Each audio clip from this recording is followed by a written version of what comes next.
রাসূল এখানে অস্ত্র রাখতেন, সাহাবীদের যুদ্ধের সরঞ্জাম এখানে রাখতেন। সামনের দিনগুলো আসতেছে, আমরা রকেট লঞ্চার সেখানে রেখে তারপরে আল্লাহকে সেজদা দেব, ঠিক কি না? আমার ফিলিস্তিনের ভাইদেরকে যে হারে মেরেছো, প্রতিশোধ আল্লাহ নিবেন। আল্লাহ বলছেন ইন্না লিল মুজরিমিনা মুনতাকিমুন, সূরা সিজদার 22 নম্বর আয়াত।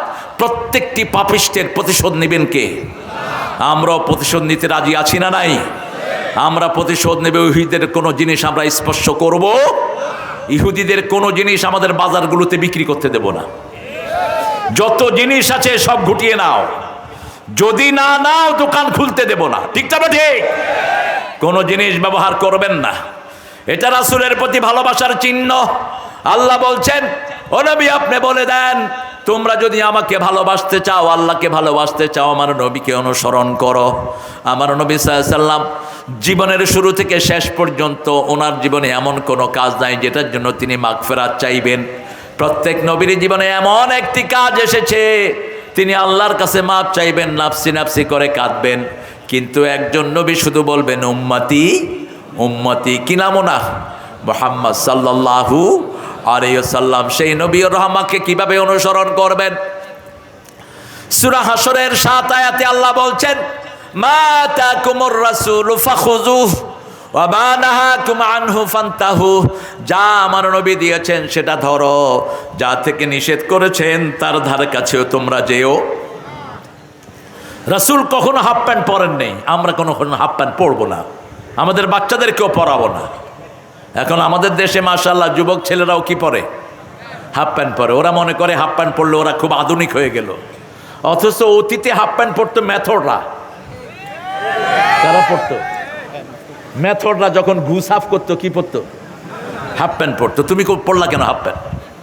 তুমি হাফ প্যান্ট পরবা না। রাসূল সাল্লাল্লাহু আলাইহি সাল্লাম কখনো দাড়ি ছাঁচেন নেই, তুমি ছাঁচবা না। দাড়ি ছেড়ে দিতেন, তুমিও ছেড়ে দাও।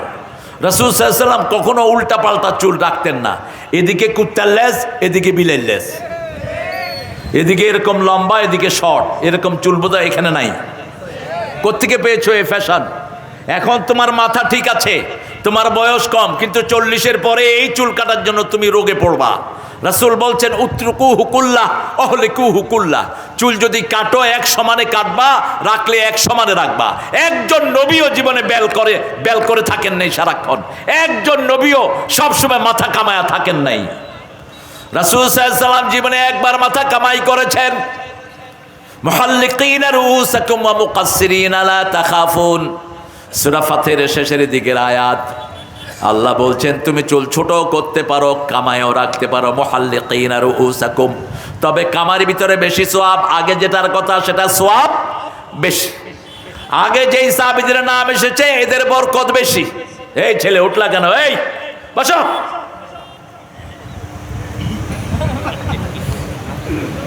একদম সব অসুস্থগুলো চলে আসছে এখানে। এখানে পেশাব করবেন, এখানে। রাসূলের ওয়াজ শুনে মসজিদে নববীতে পেশাব করেছে সাহাবী।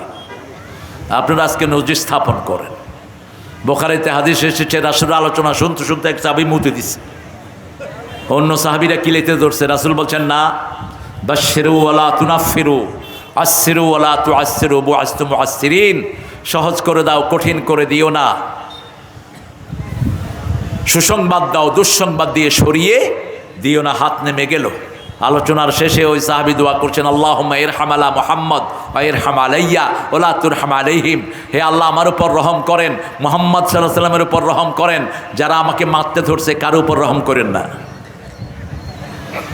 আপনি কোরআনের আলোচনা যেভাবে রাসূল সাল্লাল্লাহু আলাইহি সাল্লামের সাহাবীরা শুনতেন আমরা চেষ্টা করব, উঠবো না। রাজি আছি তো?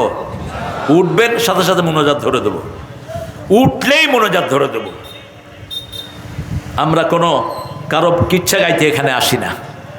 কুল ইন কুনতুম তুহিব্বুন আল্লাহ। হে নবী আপনি বলেন। আল্লাহ নবীকে যত জায়গায় আল্লাহ কুল বলেছেন তত জায়গায় কুলের মাধ্যমে সমস্ত উম্মতকে অ্যাড্রেস করেছেন। কে? হে নবী আপনি বলেন, আপনার সাথে সাথে আপনার উম্মতেরা বলবে। হে নবী আপনি জাগেন, আপনার সাথে সাথে 250 কোটি মুসলমান জাগবে। হে নবী আলাইহিস সালাম আপনি নামাজে দাঁড়ান, আপনার উম্মতেরাও দাঁড়াবে। কুমিল লাইলা ইল্লা কলিলা নিসফাহু আও ইনকুস মিনহু কালিলা আও জিদ আলাইহি ওয়া রাত্তিলিল কুরআনা তারতিলা। তারতিল সবচেয়ে বেশি ভঙ্গ হয় রমজানে, অথচ রাসূল তারতিল সবচেয়ে বেশি মেনটেন করতেন কোন মাসে? রমজানে। কিন্তু আমি জানি না আপনারা কি তারাবি পড়েছেন। বাংলাদেশের 90% জায়গায় তারাবির হালত কি বলেন তো? আলহামদুলিল্লাহ রাব্বিল আলামিন আর রহমানির রহিম মালিকিল ইয়াউমিদ্দিন। পোলাপানরা যায় মসজিদে, আমার ছোট ছেলে এসে বলে, হুজুর আব্বা বড় হুজুরের নিঃশ্বাস ছোট হুজুরের চেয়ে অনেক বড়। আমি বললাম কেমনে বুঝলা? কয় ছোট হুজুর এক নিঃশ্বাসে সূরা ফাতিহা শেষ করতে পারে না, বড় হুজুর এক নিঃশ্বাসে শেষ করে ফেলে। তার মানে ও নামাজ পড়েনি, ও দেখছে নিঃশ্বাস কার কদ্দুর লম্বা। আমি বললাম বাবা তোমার নামাজ কেমন লাগে? কই আব্বু শুরুতে ভালোই লাগে, শেষে শুধু মনে হয় বিপদ গেছে। যখন কয় আলা দাল্লিন, আমি মনে করি একটা বিপদ গেলে বুঝি। আমি কি করেছেন নামাজটাকে? কেন এই দৌড়াদৌড়ি? হদর পড়লে নামাজ হবে না। রুব্বা কারিউল কোরআন আল কোরআন ইয়ালানুহু, বহু মানুষ কোরআন পড়ে, কোরআন তাকে লানত দেয়। আপনি যখন নামাজে দাঁড়াবেন ধীরে ধীরে পড়বেন, কারণ নামাজের তেলাওয়াতটা আপনি জান্নাতে করবেন। জান্নাতে আল্লাহ বলবেন অতলু আর তাকে, তুমি যেইভাবে দুনিয়াতে নামাজে তেলাওয়াত করেছো সেইভাবে তেলাওয়াত করো, আর উপরের দিকে যেতে থাকো। আপনি যদি ধীরে ধীরে তেলাওয়াত করেন ধীরে ধীরে আপনি জান্নাতের উপরের দিকে চলে যাবেন। কুল ইন কুনতুম তুহিব্বুনাল্লাহ, আল্লাহকে যদি তুমি ভালোবাসতে চাও। কে বলছেন? আল্লাহ বলছেন আমাকে যদি ভালোবাসতে চাও ফাত্তাবিউনি, আমার নবীকে অনুসরণ করো। আমার নবী সব সময় টাকনোর উপরে কাপড় পরেছেন, আপনাকেও পরতে হবে। আমার নবী সাল্লাল্লাহু আলাইহি সাল্লাম কখনো কোনো মেয়ের গায়ে হাত তোলেন নাই, আপনিও তুলতে পারবেন না। কোনো শিশুকে মারেন নাই, আপনিও মারতে পারবেন। আমার নবী সাল্লাল্লাহু আলাইহি সাল্লাম কোনোদিন ইসলামের বাইরে যান নাই, আপনিও যেতে পারবেন। কোনো দিন তিনি দাঁড়িয়ে পানি খান নাই, আপনিও খেতে পারবেন না। এগুলোর মেডিকেল উত্তর আছে আজকে। আজকের মেডিকেল সায়েন্স বলছে যারা দাঁড়িয়ে পানি খায় এদের কিডনি দুর্বল হতে থাকে। যে সমস্ত দেশগুলোতে দাঁড়িয়ে খাওয়ার প্রচলন বেশি, এদের লিভারের রোগ বেশি, হার্টের রোগ বেশি, কিডনির রোগ বেশি। যেমন বুফে খায় আমেরিকা, ইংল্যান্ড, অস্ট্রেলিয়ার লোকেরা, দাঁড়িয়ে দাঁড়িয়ে হেঁটে হেঁটে খায়। রাসূল সাল্লাল্লাহু আলাইহি ওয়াসাল্লাম বলছেন ইয়া গোলাম সামবিল্লাহ কুল বিয়ামিনিক কুল মিম্মা ইয়ালিক। হে ছেলে, এটা ঘুম আসতেছে নাকি দেখো তো? এটা তো ঘুমাইছে, এর বালিশ দাও একটা। ওই যে পিছনে মোটাইটা, কি খবর? আল্লাহর ওলি কি সুন্দর ঘুমাইতেছে স্যারে বইয়ে। পেট ভারী হলে তো ঘুম আসবেই, এই জন্য খাবেন কম, খাওয়াবেন বেশি। রাসূল সাল্লাল্লাহু আলাইহি ওয়াসাল্লাম জীবনের যা কিছু করেছেন সব সুন্নাহ, সব বিজ্ঞান। রাসূল বিজ্ঞানের জনক, আর সারা পৃথিবীর বিজ্ঞান রাসূলের ছাত্র, ছাত্রের ছাত্র। রাসূল বলছেন ডান হাতে খাও, আজকের বিজ্ঞান বলছে ডান হাতে না খেলে তোমার পানি বুকে আটকা পড়ে যেতে পারে, এই জন্য ডান হাতে খাও। রাসূল বলছেন লা তানফুক ফিল মা, বুখারী হাদিস, don't breathe in the water, পানির ভিতরে তুমি নিঃশ্বাস ফেলো না। আজকের বিজ্ঞান বলছে যারা পানিতে নিঃশ্বাস ফেলে কার্বন ডাইঅক্সাইড মিলে এই পানিটা বিষ হয়ে তাদের ক্ষতির কারণ হতে পারে। 1400 বছর আগে এটা বলেছেন রাহমাতাল লিল। রাসূল বলছেন মাছি যদি পানিতে অথবা দুধে পড়ে ডুবিয়ে দাও। আজকের মেডিকেল সায়েন্স পরীক্ষা করে দেখে মাছির দুইটা ডানা, একটা ডান আর একটা বাম। বাম ডানাতে থাকে রোগ, ডান ডানাতে থাকে ওই রোগেরই ঔষধ।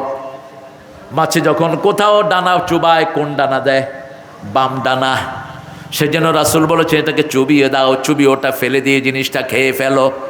রাসূল সাল্লাল্লাহু আলাইহি ওয়াসাল্লাম কোনোদিন ইফতার দেরিতে করেন নাই, কারণ বলেছেন ইফতার যারা দেরিতে করে বরকত পায় না। ইহুদিরা দেরিতে করে, তোমরা দ্রুত করো, সূর্য ডুবার সাথে সাথে তোমরা ইফতার করো।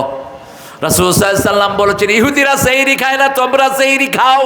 আজকের বিজ্ঞান বলছে যারা সেহরি খায় সব রকমের স্বাস্থ্যবিধি তাদের জন্য উপকার হয়ে যায়। আল্লাহু আকবার।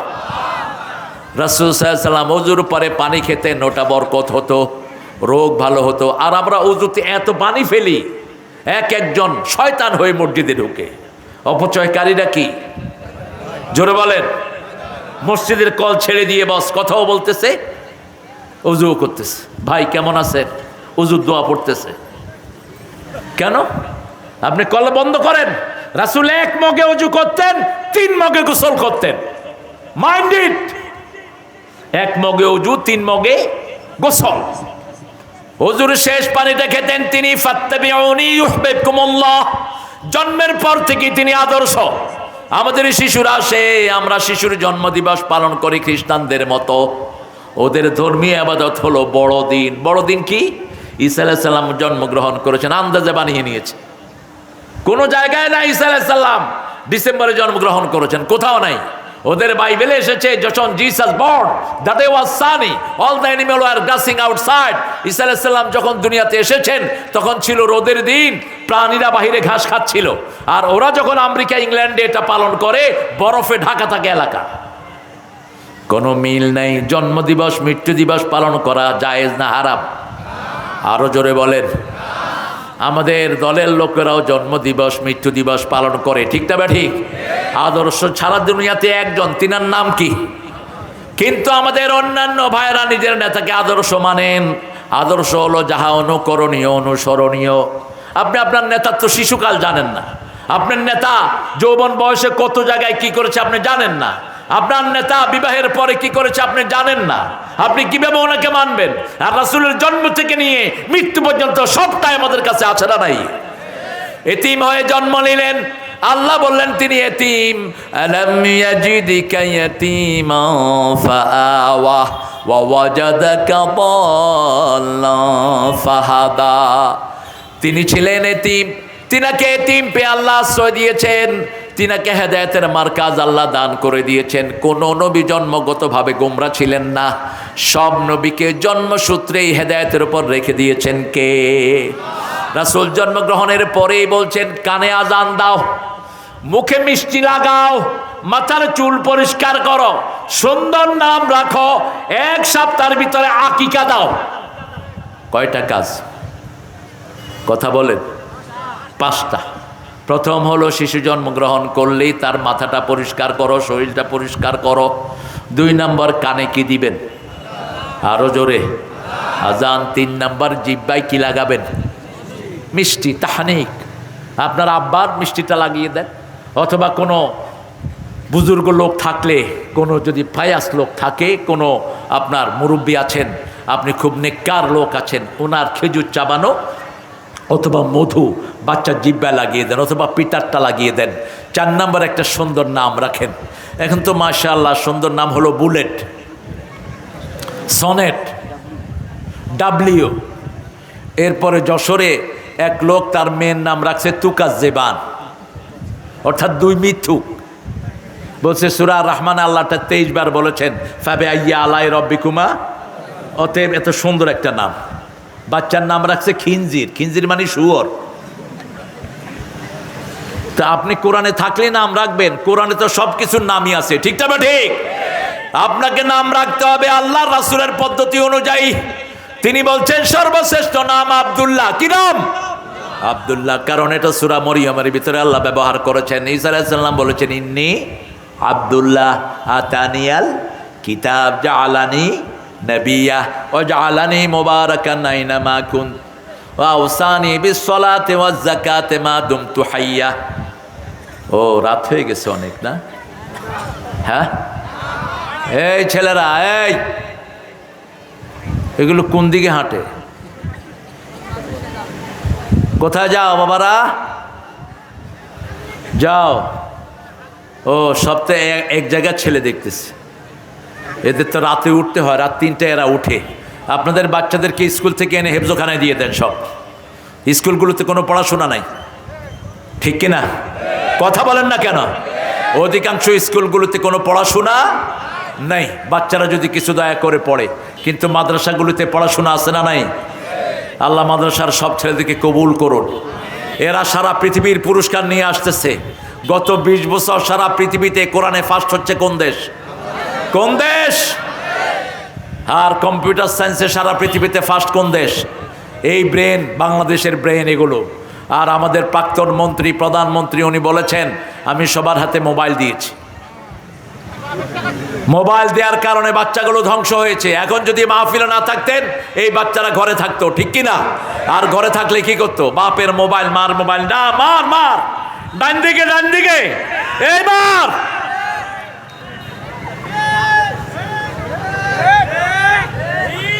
কি এটা? মারতে মারতে ওর আঙ্গুল শেষ, ওর চোখ শেষ, লিভার শেষ।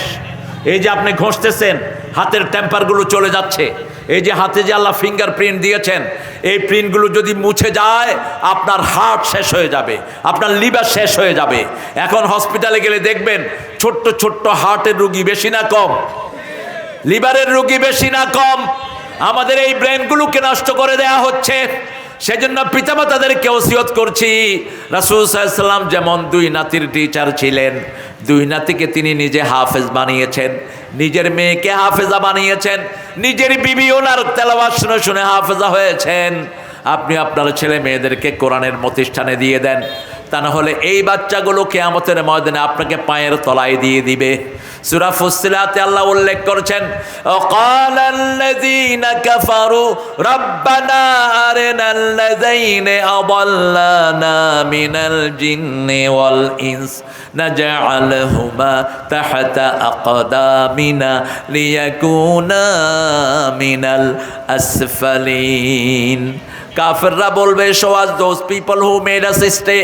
ওই লোকদেরকে দেখিয়ে দেন যারা আমাদেরকে গোমরাহ করেছে। স্কুলের শিক্ষকরা, ইউনিভার্সিটির টিচাররা, পলিটিক্যাল নেতারা, যারা কোরআন শিক্ষা দাওনি, যারা নামাজ শিক্ষা দাওনি, যারা তোমার কর্মীকে পিতামাতার খেদমত করা শিক্ষা দাওনি, প্রতিবেশীর হক দেওয়া শিক্ষা দাওনি, তোমরা তৈরি থাকো, তোমাদেরকে এই কর্মীরা, তোমাদের এই সন্তানেরা পায়ের তলায় দিবে। কার কথা? কার কথা? তখন এরা বলবে ওদেরকে আগে দাও, তারপরে আমরা যাব। সূরা আহজাবে আরো স্পষ্ট করে আল্লাহ বলছেন, সব নেতা কর্মীরা বলবে, ইন্না তা'না সাদাতানা ওয়া কুবারা'না ফাআদাল্লুনা। হে আল্লাহ, আমরা আমাদের নেতা, আমাদের লিডারদেরকে অনুসরণ করেছি, তারা আমাদেরকে গোমরাহ করেছে। আতিহিম দাফাইন মিনাল আযাব আলআনহুম লানান কাবীরা। তাদেরকে দ্বিগুণ আযাব দেন, তাদেরকে অভিশাপ দিয়ে দুনিয়া শেষ, আখিরাতও শেষ। সেজন্য আল্লাহ রাব্বুল আলামিন বলছেন, আমার নবীকে অনুসরণ করো। আলহামদুলিল্লাহ, আমাদের এখন অনেক ভাই বোন আল্লাহ রাসূলকে অনুসরণ করছেন। ঠিক না ঠিক? এই সংখ্যা যেন আল্লাহ আরো বাড়িয়ে দেয়, বলেন আমিন। আপনাদের এই রাজশাহীতে আলহামদুলিল্লাহ এটার সংখ্যা আগের চেয়ে বাড়ছে না কমছে? আরেকটা সৌন্দর্য রাজশাহীতে আছে, মেয়েরা মসজিদে যায়, মেয়েরা মসজিদে যায়, তারাবিতেও কথা কন্যাকে আমি দেখেছি নরমাল নামাজগুলোতে মেয়েরা যায়। অথচ আমাদের দেশে দেখেন কত বড় বড় এক এক হুজুর নিজেকে বড় বড় মুফতিও বলে। এই মূর্খরা বলে মসজিদে মেয়েদের যাও মকরু। কিসের তুমি মকরু নিয়ে টানাটানি করছো? রাসূল বলছেন, লা তামনাউ আমাতাল্লাহি মাসাজিদাল্লাহ। আল্লাহর বান্দীদেরকে মসজিদ থেকে নিষেধ করে দিও না। যখনই বান্দি মসজিদে আসতে চায় তাকে মসজিদে আসতে দাও। ঠিক তবে ঠিক? ওমর ফারুক নিজের বিবিকে বলছেন, হে বিবি, তুমি 5 ওয়াক্ত নামাজে মসজিদে যাও, আমার পছন্দ হয় না। বিবি বললেন, তুমি নিষেধ করো। ওমর ফারুক কেঁদে দিলেন, যেটা রাসূল অনুমতি দিয়েছেন, আমার মতো হাজার ওমর সেটা নিষেধ করার কোনো ক্ষমতা রাখে না। এই দিন, যেই দিন ফজরের সময় ওমরকে আবু লুলু ইহুদির বাচ্চা পেটে ছুরি মারলো, সেই দিন ওনার পিছনে ওনার বিবি ফজরের নামাজে উপস্থিত ছিলেন। আমাদের মেয়েরা যদি গণহারে মসজিদে যেতে পারতো, বাজারে যাওয়ার সংখ্যা কমতো। ঠিক না ঠিক? কারণ যে ভালো কাজ করে না তার মধ্যে কি কাজ থাকে? যে সুন্নত করে না তার মধ্যে কি থাকে? বেদাত থাকে। সুন্নত নাই যেখানে বেদাত আছে, আর সুন্নত থাকলে বেদাত আর ঢুকতে পারে না। আমরা রাসূলের জীবনীর শুরু থেকে অনুসরণ করব। শিশু যখন দুনিয়াতে কথা বলা শিখতো, রাসূল তার মুখে সবা প্রথম দিতেন লা ইলাহা, লা ইলাহা। আমরা এখন কালেমাটাও পড়ি অর্ধেক। হুজুররা বলে লা ইলাহা, আর লোকেরা বলে ইল্লাল্লাহ। এটা যেন না হয়। আপনি পুরাটা পড়বেন, লা ইলাহা ইল্লাল্লাহ। আপনি পুরাটা পড়বেন, আপনি পুরাটাই উচ্চারণ করবেন একসাথে। রাসূল সাল্লাল্লাহু আলাইহি ওয়াসাল্লাম নিজে সন্তানদের সাথে খেলাধুলা করতেন, সন্তানদেরকে মাঠে নিয়ে যেতেন, সন্তানদেরকে পরিষ্কার করতেন। আর আমাদের সন্তানের সব দায়িত্ব থাকে মায়েদের উপর। ঠিক না ঠিক? পরিষ্কার করে দেয়, আপনি আদর করতে থাকেন। যখনই সন্তান পেশাব করে দেয়, আপনি বলেন, এই তোমার পোলারে নিয়ে যাও, তোমার পোলা মুতে দিছে। কেন এখন আপনার পোলা না? এতক্ষণ তো ভালোই আদর করছিলেন। এখন কি হলো?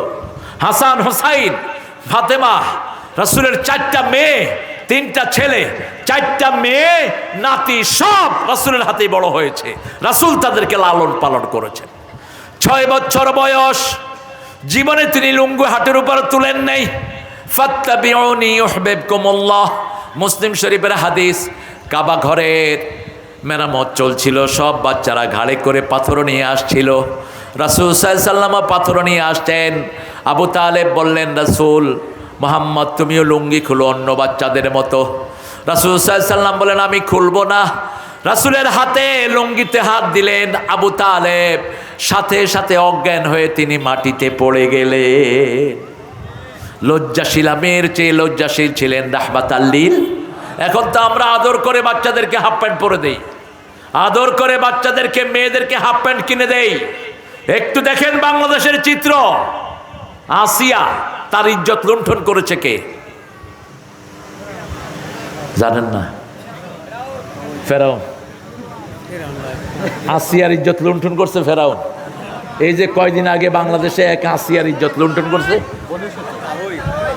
তাহই কি হই, তাহই এই বুড়া বেটার কাছ থেকে ওই বাচ্চাটা নিরাপত্তা পেল না।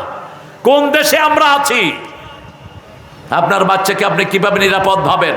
কোন পুরুষ টিচারের কাছে বাচ্চা পড়াতে দিবেন না, প্রাইভেটও না, স্কুলও না।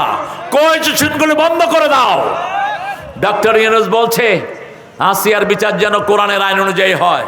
ওই মিয়া, তুমি জানো কোরআনের আইন আনতে হলে কি লাগে? তুমি কইলে কি কোরআনের আইন আসবে? কোরআনের জিনার আইন যদি আনতে হয়, সর্বপ্রথম ইন্টারনেটে যত খারাপ সাইট আছে সব বন্ধ করে দিতে হবে। বন্ধ করতে হবে কো এডুকেশন, ঠিক তবে ঠিক। বন্ধ করতে হবে পুলিশ একসাথে, মেয়ে আর পুরুষ এবং মেয়ে পুরুষ একসাথে ডিউটি করা, এটা বন্ধ করতে হবে, এটা হারাম। বন্ধ করতে হবে আর্মি, মেয়ে আর্মি আর পুরুষ আর্মি একসাথে ডিউটি করে, এটা হারাম। বন্ধ করতে হবে অফিস আদালতগুলোতে প্রাইভেট সেক্রেটারি অধিকাংশ অনেক জায়গাতে কি রাখে, কথা কন না কেন, কি রাখে? ইসলামী ব্যাংকের মতো এই ব্যাংকে পর্যন্ত মেয়ে আসে না নাই? ম্যানেজারের সামনে বেরিয়ে একটা বসে থাকে, হোক না ঘুমটা দেয়া, কিন্তু চোখ আসে না নাই? চোখ কি আসমানের দিকে তাকায়? কিসের ইসলামী পরিবেশ? তুমি আগে এই সব রাস্তা বন্ধ করবা, তারপরে কোরআন আইন চালু করবা।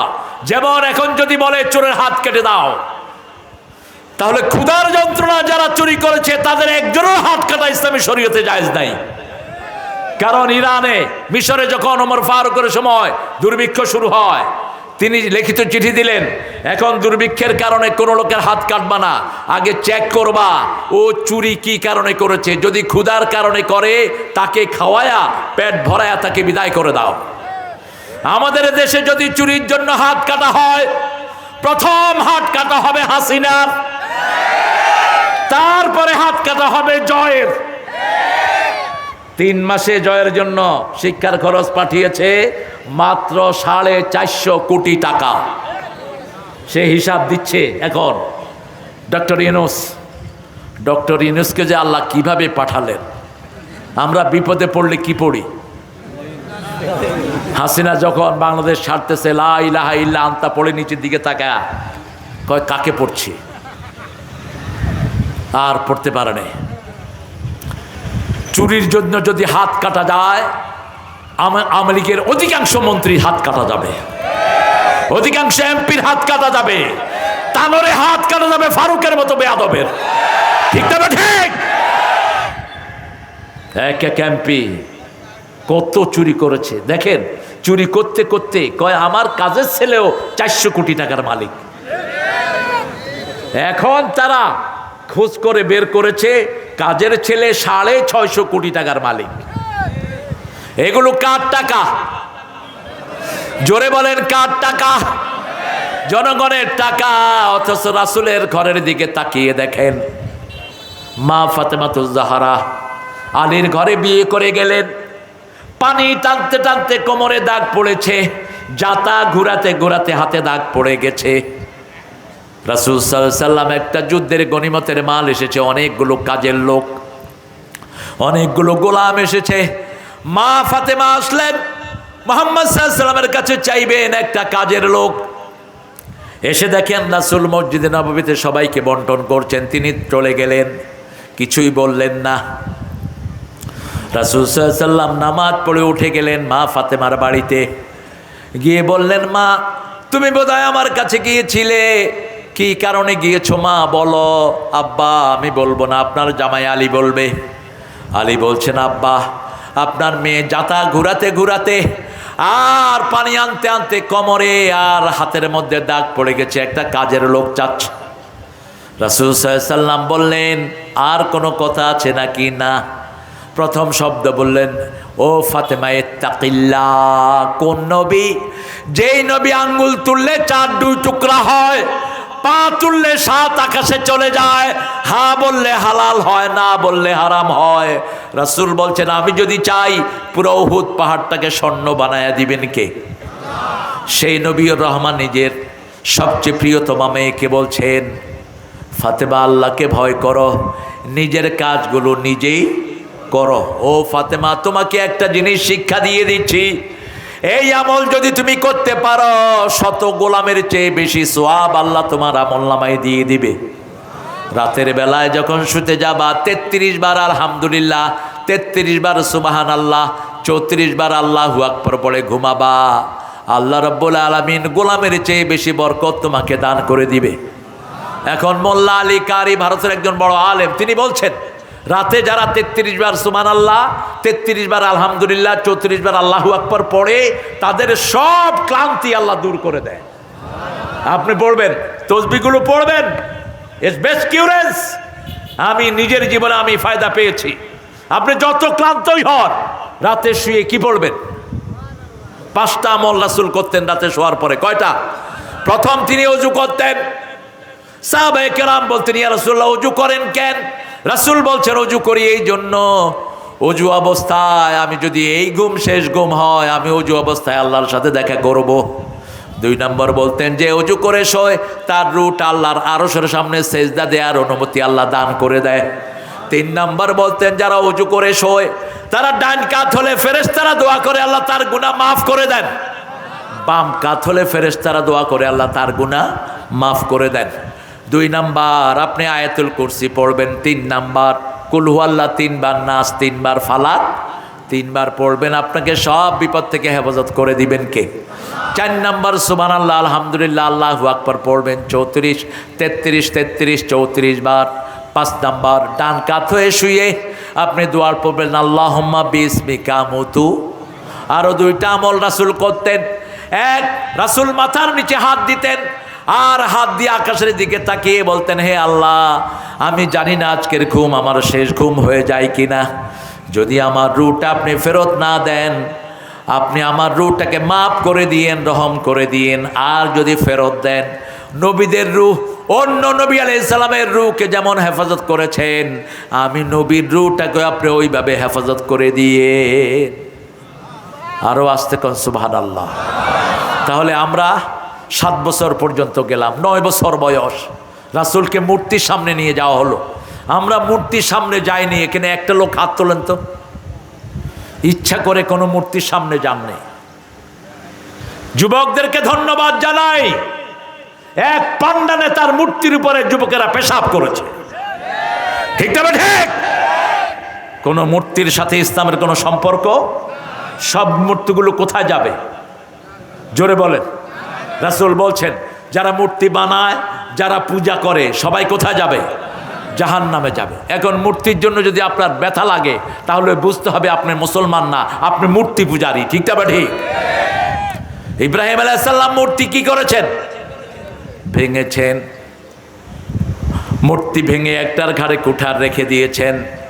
নমরুদ এসে বলল, আমাদের ইলাদের সাথে কে কাম করেছে? মান ফাআলা হাযা বিআলিহাতিনা, কে আমাদের ইলাগুলোর সাথে এই কাম করেছে? লোকেরা বলল, একটা ছেলে নাম তার ইব্রাহিম, তাকে শুনেছি মূর্তির বিরুদ্ধে কথা বলে। ফাতুহুম বিআইনিন নাস, তাকে মানুষের সামনে নিয়ে আসো।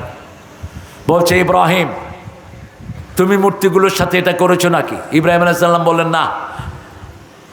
ফাল ফাআলা কাবীরুহুম, তোমাদের ওই বড়টা করছে। উনি বড়টা বলতে নিজেকে বুঝাইছেন, বাল ফাআলা কাবীরুহুম, কিন্তু ওরা বুঝে নাই। এখন নমরুদ বলল হাউলাই লা তানতিকুন, এগুলো তো কথা বলতে পারো না। এইবার ইব্রাহিম আলাইহিস সালাম বললেন, তিনার বাপ সারা মিশরের সমস্ত লোক তার বিরুদ্ধে, ইরানের লোক তার বিরুদ্ধে, কিন্তু তিনি একা তাওহীদের পক্ষে। লা ইলাহা ইল্লাল্লাহু মুহাম্মাদুর রাসূলুল্লাহ সাল্লাল্লাহু। শুধু সেই থেকে নয়, তিনাকে যখন একদিন বাজারে পাঠালেন মূর্তি নিয়ে, তিনি বাপকে জিজ্ঞেস করছেন, বাপ এটা কি? কয় এটা আমাদের দেবতা। কয় দেবতা দেখে কথা বলতে পারে না বাবা। কয় না, দেবতার বিরুদ্ধে কিছু বলো না, তোমাকে আমি লা আজরিমান্নাক, দেবতার বিরুদ্ধে কথা বললে তোমার আমি পাথর মেরে হত্যা করব। আর ইব্রাহিম আলাইহিস সালাম বলছেন, লা আস্তাগফিরান্নাকা ইলা রাব্বি, আমি আপনার জন্য রবের কাছে কেঁদে দোয়া করব। সুবহানাল্লাহ, আপনার গুনাহ মাফ চাইবো। এই বাপ ছেলের কথোপকথন। তিনাকে বাজারে পাঠানো হলো। পথিমধ্যে তিনি মূর্তিগুলোকে নামালেন, নামিয়ে কারো চোখে গুঁতা দিলেন, কারো হাত ভাঙলেন, কারো পা ভাঙলেন, সবগুলোকে ভেঙে বাড়িতে নিয়ে আসছে। বাবা জিজ্ঞেস করছে, কেমন বিক্রি হলো? কয় আব্বা, দেবতারা কিলাকিলি লেগে গেছে, একটা আরেকটারে ঘুষায়া দেখেন কি করছে। বাপকে কতভাবে তিনি জ্ঞান দিতে চাইলেন, কিন্তু বাপ জ্ঞান নিল না। বাপের জন্য দোয়া করলেন ইব্রাহিম আলাইহিস সালাম, এটা তিনার ওয়াদা ছিল। কিন্তু সূরা তাওবাতে আল্লাহ বলছেন, লা তাকুম আলা কবরিহি, ওই লোকের কবরের পাশে দাঁড়াবা না যে শিরকের উপর মারা গেছে। ওই লোকের কবরের পাশে দাঁড়াবা না যে মুশরিক অবস্থায় বিদায় হয়েছে। শহীদ মিনারের সামনে গিয়ে এমনি খাড়ায় থাকে মুশরিক। শহীদ মিনারগুলো ভেঙে গুড়িয়ে দাও, এগুলোর সাথে ইসলামের কোনো সম্পর্ক, এগুলো আনসাব।